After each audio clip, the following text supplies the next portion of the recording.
వేదికను అలంకరించిన పెద్దలు, నవ్యాంధ్రప్రదేశ్ నిర్మాత, నిత్య స్ఫూర్తి ప్రదాత, ఆంధ్రప్రదేశ్ రాష్ట్ర ముఖ్యమంత్రి వర్యులు శ్రీ నారా చంద్రబాబు నాయుడు గారు, విశిష్ట అతిథిగా ఈరోజు ఈ కార్యక్రమానికి విచ్చేసిన జాతీయ నాయకులు, ఈరోజు దేశంలో ఏ రాజకీయ నాయకుడున్నా సరే ప్రతి ఒక్కరు కూడా ఒక ఇన్స్పిరేషన్ గా తీసుకోవాల్సినటువంటి వ్యక్తి minister for road transport and highways కేంద్ర మంత్రి వర్యులు నితిన్ గడ్కరీ గారు.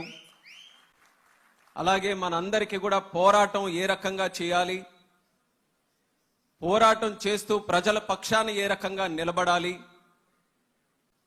ప్రజల పక్షాన నిలబడుతూ ఆ కార్యక్రమాలని విజయవంతంగా ఎలా నడిపించాలని నిత్యం స్ఫూర్తిని అందిస్తున్నటువంటి నాయకులు ఉప ముఖ్యమంత్రి వర్యులు పవన్ కళ్యాణ్ గారు, నా సహచర మంత్రి వర్యులు స్థానిక పార్లమెంటు సభ్యులు పెమ్మసాని చంద్రశేఖర్ గారు, అలాగే భూపతిరాజు శ్రీనివాసరాజు వర్మ గారు, అలాగే రాష్ట్ర మంత్రివర్యులు బీసీ జనార్దన్ రెడ్డి గారు, సత్యకుమార్ యాదవ్ గారు, వేదికను అలంకరించినటువంటి పార్లమెంటు సభ్యులు, శాసన సభ్యులు, అధికారులు, నాయకులు, ఈ యొక్క కార్యక్రమానికి విచ్చేసినటువంటి సోదర సోదరిమణులకి, మీడియా మిత్రులకి అందరికీ కూడా నా హృదయపూర్వకమైనటువంటి నమస్కారాలు తెలియజేసుకుంటున్నాను. ఈరోజు మనందరికీ కూడా రాష్ట్రంలో ఉన్న ప్రతి ఒక్కరికి కూడా శుభదినం.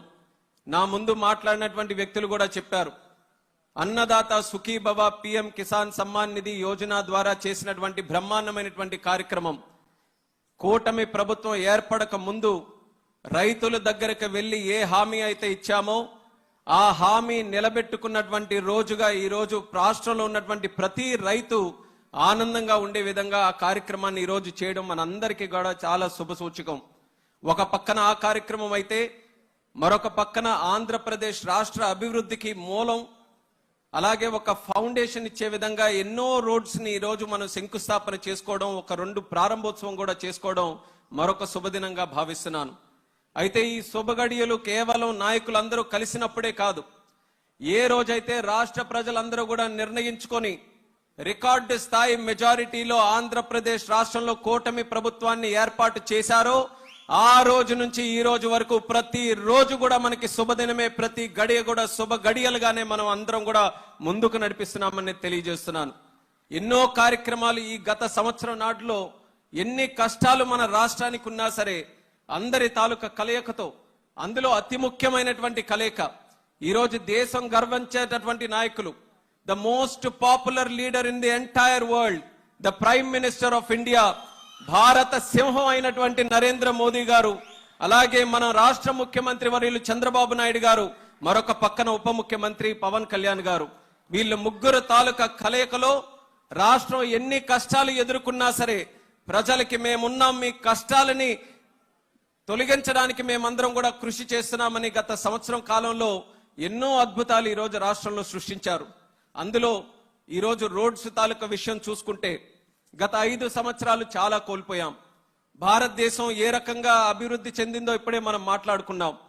సుమారు 12 కిలోమీటర్లు ఒక రోజు హైవేలు దేశంలో నిర్మించబడుతుంటే 10 సంవత్సరాలు నితిన్ గడ్కరీ గారు ఆ శాఖని ముందుకు నడిపించిన తర్వాత సుమారు 30 కిలోమీటర్లు ప్రతి రోజు కూడా హైవేస్ నిర్మించే స్థాయికి తీసుకొని వెళ్లారు. 53,000 కోట్లు 2014లో రోడ్ ట్రాన్స్పోర్ట్ తాలూకా బడ్జెట్ ఉంటే దాన్ని 6 రెట్లు పెంచి సుమారు 3 లక్షల కోట్ల రూపాయల బడ్జెట్ వరకు తీసుకుని వెళ్ళినటువంటి నాయకుడు మన నితిన్ గడ్కరీ గారు. దాని తాలూకా ఫలితం దేశంలో ఉన్నటువంటి ప్రతి రాష్ట్రం కూడా పొందింది. కానీ మన దురదృష్టం, సరైన నాయకత్వం ఇక్కడ పెట్టుకోలేక విధ్వంసకరమైనటువంటి పరిపాలన, ఒక నీచ సంస్కృతి కలిగినటువంటి ఒక రాజకీయ శక్తులు ఇక్కడ ఉండడం వల్ల రాష్ట్రంలో మాత్రం ఏ మాత్రం మనం అభివృద్ధి చేసుకోలేకపోయాం. కానీ ఇప్పటికైనా ఒక శక్తిగా ఏర్పడినటువంటి ఈ కూటమి ప్రభుత్వం మళ్ళీ ప్రతి ఒక్క విషయం మీద కూడా దృష్టి పెట్టి కేంద్ర ప్రభుత్వం తాలూకా సంపూర్ణ సహకారంతో ప్రతి ఒక్క ప్రాజెక్టును కూడా ముందుకు నడిపించే స్థాయిలో నడిపిస్తున్నాం. ఒకప్పుడు పోలవరం జరుగుతుందా లేదా అన్నటువంటి అనుమానం ఉండేది. అటువంటి పోలవరంకి కూడా కేంద్ర ప్రభుత్వం తాలూకా సహకారంతో 12,000 కోట్ల రూపాయలు శాంక్షన్ చేసినటువంటి ఘనత మన డబుల్ ఇంజిన్ సర్కార్కి దక్కిందని తెలియజేస్తున్నాను. అలాగే విశాఖపట్నం స్టీల్ ప్లాంట్, విశాఖ ఉక్కు ఆంధ్రుల హక్కు అని ఎంతో మంది పోరాటం చేసి ప్రాణత్యాగం చేసినటువంటి రోజులున్నాయి. అటువంటిది ఆ విశాఖపట్నం స్టీల్ ప్లాంట్ తాలూకా భవిష్యత్తు అగమ్య గోచరంగా మారితే దానికి సుమారు 11,000 కోట్ల రూపాయలు మళ్ళీ తీసుకొని వచ్చి విశాఖ ఉక్కుని మరింత బలంగా ముందుకు నడిపించే స్థాయికి ఈ రోజు కూటమి ప్రభుత్వం నిర్ణయం తీసుకుందని కూడా తెలియజేస్తున్నాను. రైల్వే జోన్ కావచ్చు, ఇక్కడ ఈ ప్రాంత పరిసరాల్లో ఉన్నటువంటి రైతులు దేశంలో కాదు ప్రపంచంలోనే ఏ ఒక్కరు కూడా అంత పెద్ద సుదీర్ఘమైనటువంటి పోరాటం చేయలేదు. మా అమరావతిలో ఉన్నటువంటి రైతులు, ఇక్కడ కుటుంబ సభ్యులందరూ కూడా చేశారు. మరొక్కసారి మీకు సెల్యూట్ చేస్తున్నాను. అంత విధ్వంసకరమైనటువంటి పరిపాలనలో కూడా మహిళల్ని కించపరుస్తూ, రైతుల్ని అవమానిస్తూ ఎన్ని చేసినా సరే అమరావతిని రాష్ట్ర అభివృద్ధి కోసం ఒక చిహ్నంగా మేము కాపాడుకుంటామంటూ మీరందరూ కూడా ముందుకు వచ్చి అమరావతిని కాపాడితే, అదే అమరావతికి మొన్ననే ప్రధానమంత్రి గారు వచ్చి 50,000 కోట్ల రూపాయలు ప్రాజెక్టులతో ఈ రోజు ముందుకు నడిపిస్తున్నామనంటే ఈ కూటమి ప్రభుత్వం తాలూకా చిత్తశుద్ధి, ఈ రాష్ట్ర ప్రభుత్వం కేంద్ర ప్రభుత్వం తాలూకా సమగ్ర ఆలోచన ఏ రకంగా నడుస్తుందో ప్రజలందరూ కూడా గమనించాలని కూడా తెలియజేస్తున్నాను. ప్రజలు ముఖ్యంగా గమనించాల్సినటువంటిది, ఆ రోజు చేయలేంది ఈ రోజు ఎందుకు చేస్తున్నాం? నాయకత్వంలో వచ్చినటువంటి మార్పు. మనకున్నటువంటి నాయకత్వం ప్రజల కోసం ఆలోచించే నాయకత్వం, రాష్ట్రం కోసం, రాష్ట్ర భవిష్యత్తు గురించి ఆలోచించే నాయకత్వం, రేపు రాబోయే తరం గురించి ఆలోచించే నాయకత్వం. అందుకనే ఒక పక్కన మీరు చూస్తున్నటువంటి నాయకుడు ఈ రోజు బండి తీస్తే మామిడికాయలు దొరికితే మామిడికాయలు తొక్కుకుంటూ వెళ్తున్నాడు, మామిడికాయలు దొరకకపోతే తలకాయలు దొరికితే తలకాయలు తొక్కుకుంటూ వెళ్తున్నాడు, ఆంధ్రప్రదేశ్ రాష్ట్ర భవిష్యత్తును తొక్కుకుంటూ వెళ్తున్నాడు. ఎక్కడ మంచి పని జరుగుతుందనంటే ఆ మంచి పని ఎలా జరగకుండా చేయాలని ఆలోచిస్తున్నాడు. మరొక పక్కన మనకున్నటువంటి నాయకత్వం అందరినీ కూడా కలుపుకొని తీసుకొని వెళ్తూ ఆంధ్రప్రదేశ్ రాష్ట్రమే కాదు, తెలుగు వాళ్ళు ఎక్కడ ఉన్నా, ప్రపంచంలో ఏ మూల ఉన్నా సరే అందరికీ కూడా మన ప్రభుత్వం సహకరిస్తూ ముందుకు నడిపించాలని ఒక గొప్ప ఆలోచనతో చేస్తున్నటువంటి ఈ కార్యక్రమం నిరంతరం కూడా కొనసాగాలి. మనకు జరుగుతున్నటువంటి తప్పులు ఏంటంటే, చెట్టును మనం నాటి నీళ్లు పోసి తీరా కాయలు కోసుకునే టైంకి ఒక కసాయివాడిని పెట్టి ఆ కాయలే కాకుండా చెట్టును కూడా నరికే పరిస్థితి ఆంధ్రప్రదేశ్ రాష్ట్రంలో వచ్చి ఎందుకు మనం బాగుపడట్లేదని తిరిగి మనకే ప్రశ్న అడుగుకుంటే అది ఎంతవరకు న్యాయమో రాష్ట్ర ప్రజలు కూడా ఆలోచించాలి. ఇంత గొప్ప నాయకత్వం దేవుడిచ్చిన వరం, ఇంత గొప్ప ప్రభుత్వం దేవుడు ఇచ్చినటువంటి ఒక అవకాశం, ఆ అవకాశాన్ని పూర్తి శాతం మనం సద్వినియోగం చేసుకొని దేశంలోనే కాదు ప్రపంచంలోనే ఒక ఉన్నతమైనటువంటి ప్రాంతంగా ఆంధ్రప్రదేశ్ రాష్ట్రాన్ని తీర్చిదిద్దడానికి మన తెలుగు ప్రజలు, రాష్ట్ర ప్రజలు అందరూ కూడా కలిసికట్టుగా ముందుకు రావాలని ఈ సభాముఖంగా కోరుకుంటూ గడ్కరీ గారికి ప్రత్యేకమైనటువంటి ధన్యవాదాలు కూడా ఈ సందర్భంగా తెలియజేస్తున్నాను. ఆంధ్రప్రదేశ్ రాష్ట్రంలో ఉన్నటువంటి 5 కోట్ల మంది జనాభా అందరూ కూడా గతంలో మరి గుంతలతో ఉన్నటువంటి రోడ్ల వల్ల ఇబ్బంది పడ్డారు. కేవలం ఇబ్బంది అంటే ఒక ప్రాంతం నుంచి ఇంకో ప్రాంతంకి వెళ్ళడానికే కాదు, ఒక రోడ్డు బాగుంటేనే ఒక విద్యార్థి స్కూల్కి చక్కగా వెళ్ళగలడు, రోడ్డు బాగుంటే వ్యాపారస్తుడు చక్కగా వ్యాపారం చేసుకోగలడు, రోడ్డు బాగుంటే ఒక అంబులెన్స్ లో ఉండేటటువంటి వ్యక్తి కూడా హాస్పిటల్కి సరైన సమయానికి వెళ్ళగలడు. ఒక రోడ్డు బాగుంటేనే ప్రజల తాలూకా మొరాల్ కూడా బాగుండే పరిస్థితి ఉంటుంది. అది 5 సంవత్సరాలు దెబ్బతిన్న తర్వాత యుద్ధ ప్రాతిపదికన రోడ్డు ప్రాజెక్ట్స్ అన్ని కూడా మన రాష్ట్రంలో మనం తీసుకొని ఇప్పుడే రివ్యూ మీటింగ్ కూడా పెడితే 28 ప్రాజెక్టులు, 28 ప్రాజెక్టులకి తాలూకా ఖర్చు 83,000 కోట్లు. ఆ 28 ప్రాజెక్టులు కూడా ముఖ్యమంత్రి గారు గడ్కరీ గారి దృష్టిలో పెడితే ఏ ఒక్క ప్రాజెక్టుకి కూడా నో అనకుండా ఏ రకంగా అది పూర్తి చేయాలో మంచి సలహాలతో ముందుకు వచ్చేటటువంటి వ్యక్తి గడ్కరీ గారు. ఆ రకమైనటువంటి పాజిటివ్ అప్రోచ్ తో వచ్చినందుకు ప్రత్యేకంగా నేను ఆయనకు కూడా ఈ రాష్ట్రం తరపున ధన్యవాదాలు తెలియజేసుకుంటున్నాను. మీ అందరికీ కూడా తెలుసు, P4 ప్రోగ్రామ్ ని మన చంద్రబాబు నాయుడు గారు ఒక ఇన్స్పిరేషనల్ ప్రోగ్రామ్ గా తయారు చేశారు. Public private people partnership. P4 program ఎలాగుందో అలాగే P4 మినిస్టర్ మన గడ్కరీ గారు. P4 అనంటే పాజిటివ్ మినిస్టర్, ప్రోయాక్టివ్ మినిస్టర్, అలాగే మనకందరికీ కూడా ప్రాక్టికల్ అప్రోచ్ తో నడిచే మినిస్టర్. పాజిటివ్, ప్రోయాక్టివ్, ప్రాక్టికాలిటీతో పాటు 4వ P పీస్ఫుల్ మినిస్టర్. ఎప్పుడు కూడా ఆయన ఎవరి మీద అరిచేది ఉండదు, ఎవరి మీద ఆగ్రహం అయ్యేది ఉండదు. కేవలం వాళ్ళ పార్టీ అనో లేకపోతే వాళ్ళకి చెందినటువంటి నాయకులనే కాదు, ప్రతిపక్షం వాడు వచ్చినా సరే వాడిని గౌరవించుకొని ఆ విషయం ఏంటో తెలిసి ఆ విషయం నేను ఎలా పరిష్కరించగలనని ఆలోచించేటటువంటి మంత్రి మన నితిన్ గడ్కరీ గారు అన్నది మరొకసారి గర్వంగా ఈ సందర్భంగా తెలియజేస్తున్నాను.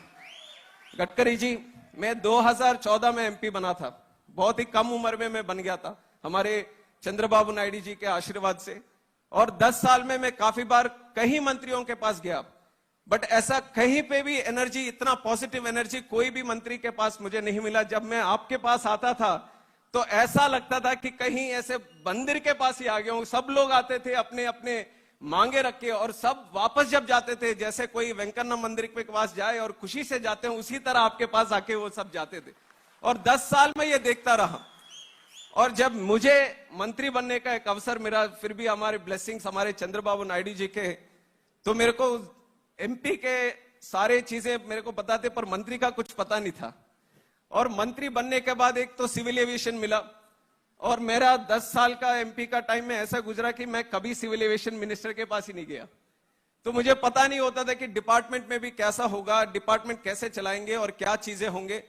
और शुरू के दिन से ही ऐसा होता था कि सारे देश के जितने भी एमपीस रहते थे, क्योंकि जिस तरह से एविएशन में भी विस्तार हुआ, जिस तरह से बढ़ोतरी हमें देखने को मिला देश में भी, तो उसी तरह लोग जब मेरे पास आते थे तो मैं काफी कंफ्यूज रहता था कि कैसे संभालें।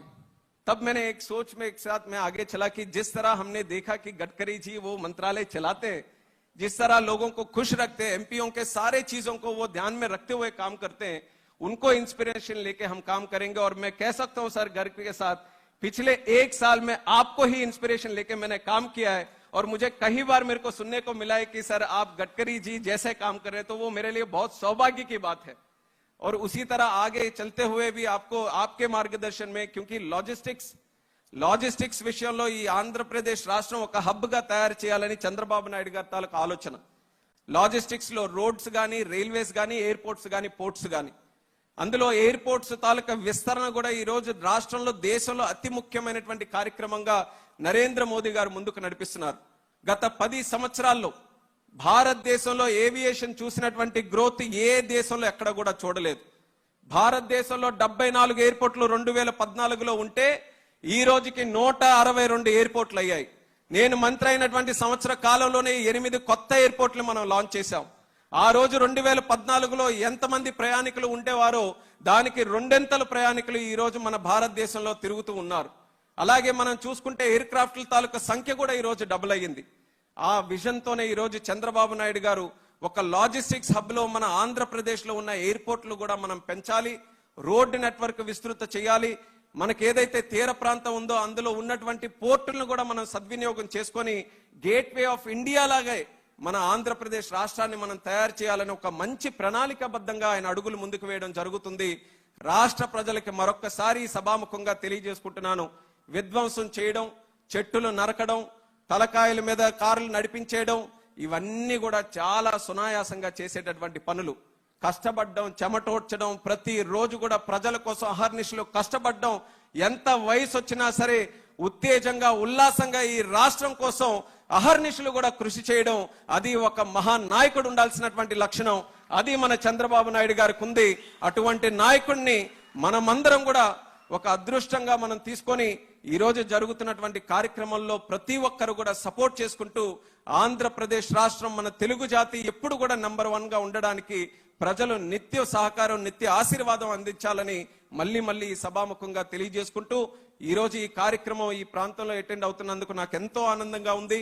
ఈ రోజు జరుగుతున్నటువంటి ప్రోగ్రామ్స్ కూడా కేవలం ఒక ప్రాంతానికి చెందినటువంటివే కాదు. మన శ్రీకాకుళం జిల్లా నుంచి అనంతపురం వరకు ఎన్నో రోడ్లని ఈ రోజు మనం కలుపుకుంటూ చేసుకున్నాం. అలాగే భవిష్యత్తులో కావాల్సినటువంటి రోడ్లు, మా ప్రాంతంలో ఉన్నటువంటి మూలపేట పోర్టుకి ఎంతో కాలం నుంచి అనుకుంటున్నాం, తీర ప్రాంతం నుంచి ఒక బీచ్ రోడ్డు ఉండాలని. చంద్రబాబు నాయుడు గారు 10 సంవత్సరాల క్రితమే ఆలోచించారు, కానీ అవకాశం రాలేదు. అటువంటి రోడ్డులకి కూడా ఈ రోజు డిపిఆర్లతో ముందుకు నడిపించి మనకి అతి శరవేగంగా ఈ ప్రాజెక్టులన్నీ కూడా పూర్తి చేసే విధంగా కేంద్ర ప్రభుత్వం, గడ్కరీ గారు అందరూ కూడా సహకరిస్తున్నారు. ఒక మంచి పాజిటివ్ అప్రోచ్ తో ఈ యొక్క ఎన్డీఏ కూటమి ప్రభుత్వం ముందుకు నడుస్తుంది. దానికి ఆశీర్వదిస్తున్నటువంటి ప్రతి ఒక్కరికి కూడా మరొకసారి ధన్యవాదాలు తెలియజేసుకుంటూ మీ అందరి దగ్గర సెలవు తీసుకుంటున్నాను. జై హింద్, జై జన్మభూమి.